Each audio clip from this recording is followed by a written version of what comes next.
अध्यक्ष जी, मैं the public examinations prevention of unfair means amendment bill 2026 के सपोर्ट में खड़ी हुई हूं।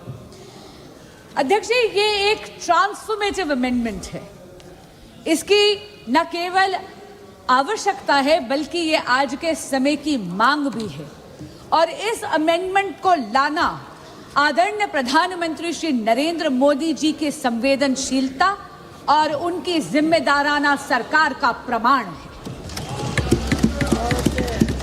अध्यक्ष जी, जब एक कॉम्पिटिटिव एग्जामिनेशन कॉम्प्रोमाइज होता है तो उसका असर केवल उस कैंडिडेट पे नहीं होता जिसका भाग्य दांव पर लग जाता है। इसका असर तो उस उनींदी मां पर भी होता है जो सुबह 4 बजे गर्म दूध और भीगे हुए बादाम अपने बच्चे को खिलाती है। उसका असर उस पिता पर भी होता है जो अपनी इच्छाओं का त्याग कर कर उस बच्चे की फीस भरता है। स्वयं प्रधानमंत्री श्री नरेंद्र मोदी जी ने कहा है कि पेपर लीक एक घोर अपराध है और इसीलिए मैं यहां कहना चाहूंगी और इस सदन को आश्वासन देना चाहूंगी कि आदरणीय प्रधानमंत्री श्री नरेंद्र मोदी जी के लिए पेपर लीक को घोर पाप कहना केवल एक बयान नहीं है, ये उनकी सरकार की नीयत है। इसीलिए ये अमेंडमेंट आज यहां पर लाया गया। Speaker sir, a law is a living instrument. It needs to evolve with the challenges that it faces. And in a democracy as complex as ours, in a democracy as large as ours, an examination is definitely the truest, most meritocratic ritual. Because this is one ritual where under the same clock, the son of a laborer and the daughter of a CEO sit down, answer the same set of questions and get judged by the same yardstick. When such a ritual, such an examination is compromised, what gets diluted is a very holy covenant. A covenant that binds the most striving children of India. A quiet promise that in India, effort and merit alone shall prevail. अध्यक्ष जी, आज परीक्षा mafia संगठित हो गया है, cross state criminal network बन गया है और ये बिल, ये जो संशोधन आज लाया गया है, ये ज्यूरिसडिक्शन की उलझन को सुलझाता है, उसको समाप्त ही कर देता है। क्योंकि इस बिल में ये प्रावधान है कि केंद्र सरकार एक स्पेशल टास्क फोर्स का गठन कर सकती है इन्वेस्टिगेशन के लिए और एक बार जांच शुरू हुई तो घड़ी की गिनती चलने चलती है न्याय के पक्ष में। क्यों? क्योंकि ये बिल ये प्रावधान भी देता है कि हर स्टेट और हर यूनियन टेरिटरी में एक स्पेशल फास्ट ट्रैक कोर्ट का गठन हो। यही नहीं, इन्वेस्टिगेशन एजेंसीज को ये बिल ये कहता है कि आपको मात्र 2 महीने के अंदर अंदर पूरी की पूरी प्रक्रिया समाप्त करनी है और जो फास्ट ट्रैक कोर्ट है उसको पूरा का पूरा ट्रायल 3 महीने के भीतर भीतर खत्म कर कर अपना फैसला देना है। डे टू डे ट्रायल के साथ साथ ये भी प्रावधान इस संशोधन में दिया गया है कि स्पेशल पब्लिक प्रोसिक्यूटर्स अपॉइंट करे जाएंगे। उनका एकमात्र काम होगा केवल और केवल इस प्रकार के मुकदमों की पैरवी करना और किसी भी प्रकार की अननेसेसरी एडजर्नमेंट कोर्ट नहीं देगा। अगर किसी भी प्रकार की एडजर्नमेंट कोई भी पक्ष अगर लेगा तो उसके रीजंस जज राइटिंग में नोट कर कर देगा। और अगर किसी मुजरिम को ये लगता है कि अरे अपील कर कर वहां पर अपील का टाइम लंबा खींच लूंगा, तो अध्यक्ष जी मैं ये कहना चाहूंगी कि उसका भी ये उम्मीद पूरी तरह समाप्त करता है ये संशोधन। क्योंकि ये संशोधन ये कहता है कि appeal directly division bench of high court को जाएगी, यानी कि जहां पर 2 जजेस न्यायपीठ पर बैठे हुए हैं और अपील भी मात्र 3 महीने के अंदर अंदर समाप्त कर कर उसका फैसला सुनाया जाएगा। अध्यक्ष जी, मैं स्वयं एक वकील हूं हमें हमेशा एक लीगल मैक्सिम सिखाया गया, justice delayed is justice denied. ये यही आत्मा बन गया है इस संशोधन का, और इसके लिए मैं आदरणीय प्रधानमंत्री श्री नरेंद्र मोदी और एनडीए की सरकार को बधाई देती हूं। स्पीड के साथ साथ ये संशोधन सजा को भी और कठोर करता है। आप ये देखिए कि अगर साधारण अपराधी है तो उसको 10 लाख नहीं 50 लाख का जुर्माना देना पड़ेगा अब, और उसकी सजा भी 3 से 5 वर्ष की बजाय 5 से 10 साल तक बढ़ा दी गई है।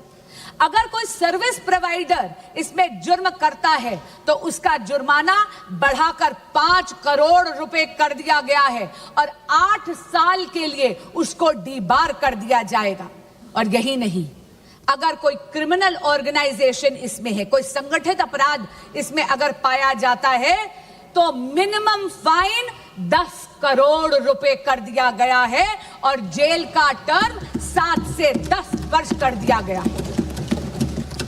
And therefore, Speaker Sir, this amendment protects merit, it preserves fairness and safeguards the dreams of India's youth. It provides for expeditious investigation. It provides for time-bound trial procedures while reinforcing institutional accountability across the entire examination ecosystem. This amendment is the product of a responsive governance by a responsible Modi government. But Speaker Sir, this reform is not in isolation. अध्यक्ष जी, प्रधानमंत्री श्री नरेंद्र मोदी जी तो वो नेता हैं जो youth lead development का मूल मंत्र देते हैं विकसित भारत के संकल्प को सिद्ध करने के लिए, और इसीलिए परीक्षा में चर्चा कर कर उन्होंने अपने व्यक्तिगत समय का निवेश करा है इस देश के युवाओं में। उन्होंने तो ये सुनिश्चित करा है कि हमारे देश का बच्चा एग्जाम वॉरियर से एग्जाम वॉरियर बन जाए। पिछले 12 वर्षों में शिक्षा के क्षेत्र में मोदी सरकार के अथक प्रयासों से रिफॉर्म एक्सप्रेस चल रही है। आप देखिए 12 सालों में अध्यक्ष जी, medical colleges and medical seats have doubled, दुगनी हो गई है उनकी संख्या। यही नहीं, आईआईटीज अब 16 के बजाय बढ़कर 23 हो गई हैं। आईआईएम्स 13 से बढ़कर 21 हो गई हैं। Functioning AIIMS, all India institute of medical sciences अब 7 नहीं, मोदी सरकार के कार्यकाल में 7 से बढ़कर 20 हो गई हैं। यही नहीं, नंबर ऑफ यूनिवर्सिटीज भारत में मोदी जी के कार्यकाल में 60% से ज्यादा हो गई हैं, बढ़ गई हैं।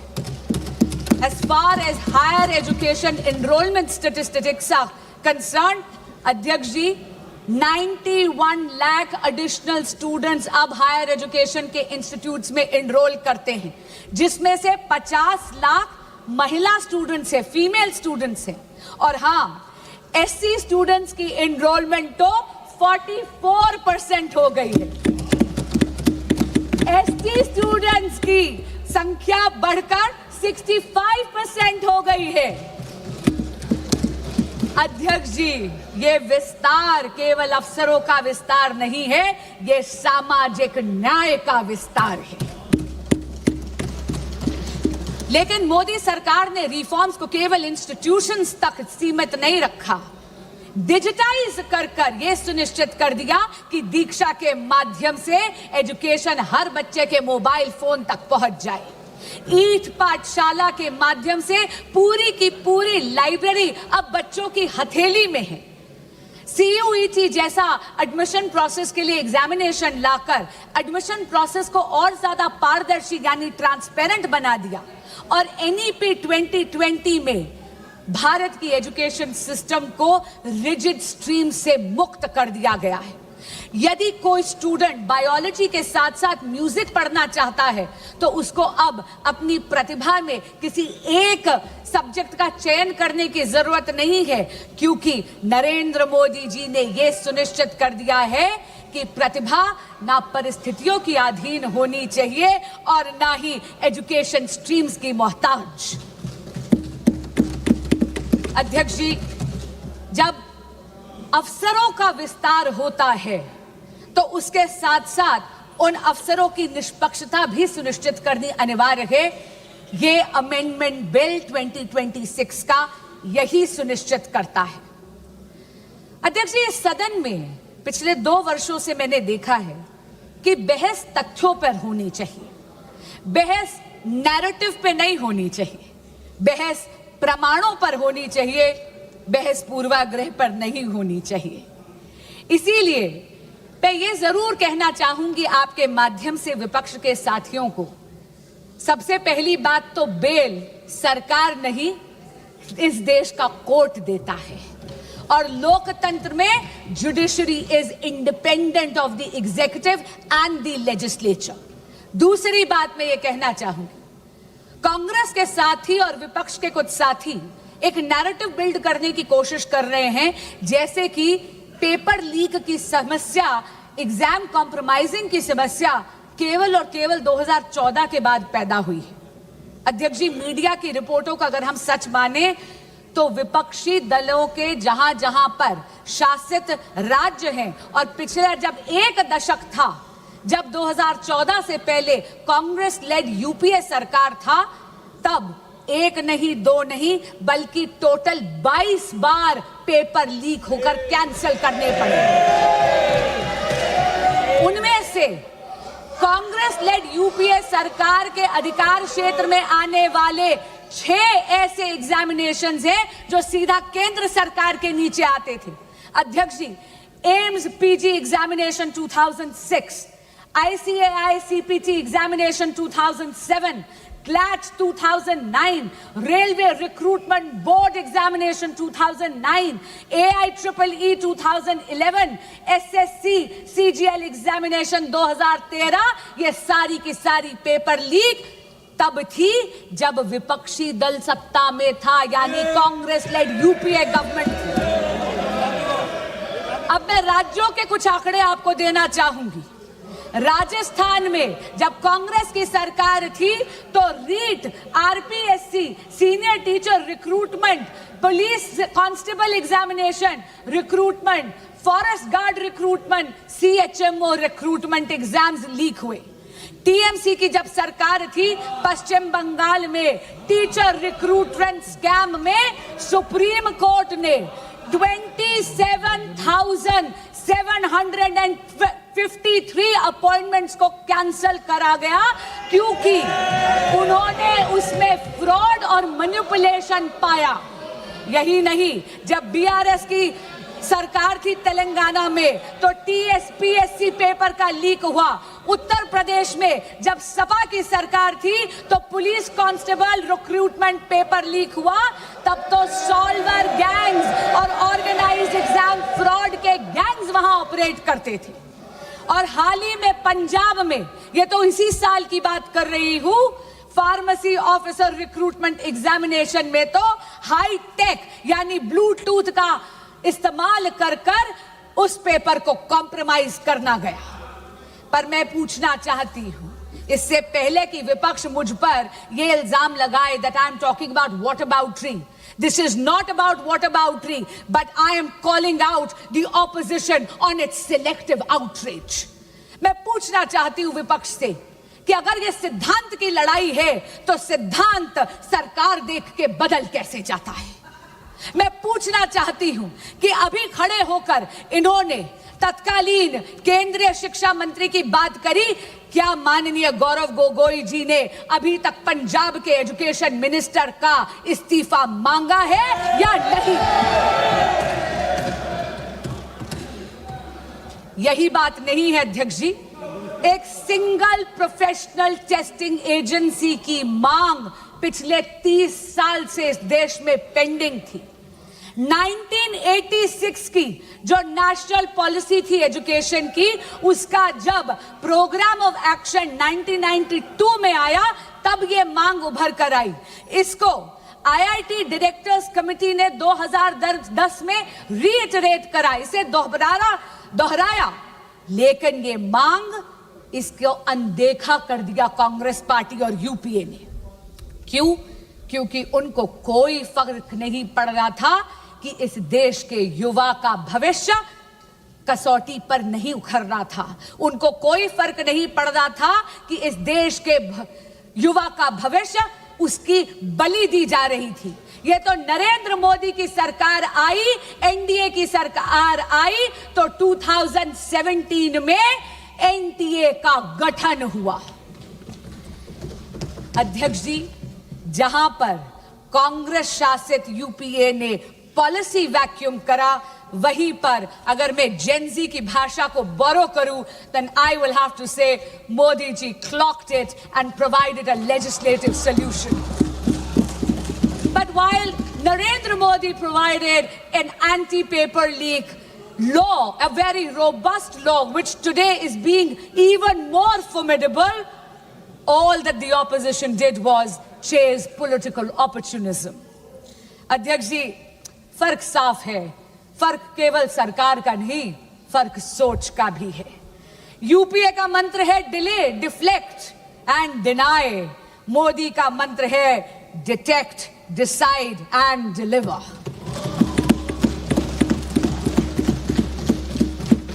इनका ये रवैया देख के अध्यक्ष जी, कवि दुष्यंत की दो पंक्तियां मुझे याद आती हैं।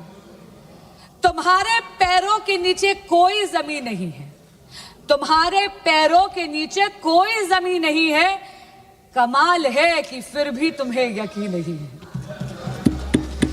अध्यक्ष जी, अपनी वाणी को विराम देने से पहले मैं ये जरूर कहना चाहूंगी कि बात राजनीति की नहीं है, बात इस देश के युवाओं की है। और इस देश के युवाओं का भविष्य किसी भी राजनीतिक विचारधारा या दल की डिफरेंसेस से ऊपर है। और इसीलिए मैं यहां से, इस सदन के पटल से, हर प्रकार के एग्जामिनेशन माफिया को चेताना चाहूंगी कि आप इस सदन के संकल्प से बड़े नहीं हैं। और आज आपके माध्यम से अपील करना चाहूंगी विपक्ष के साथियों से और सदन के एक एक सदस्य से कि सर्वसम्मति से आज इस संशोधन को पारित करिए।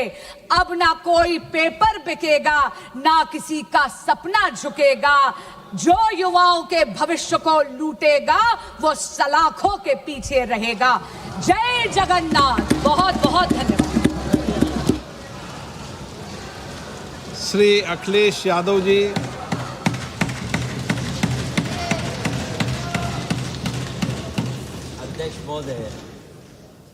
अध्यक्ष महोदय, मैं आपका धन्यवाद देना चाहता हूं कि इस महत्वपूर्ण विषय पे मुझे बोलने का मौका दे रहे हैं।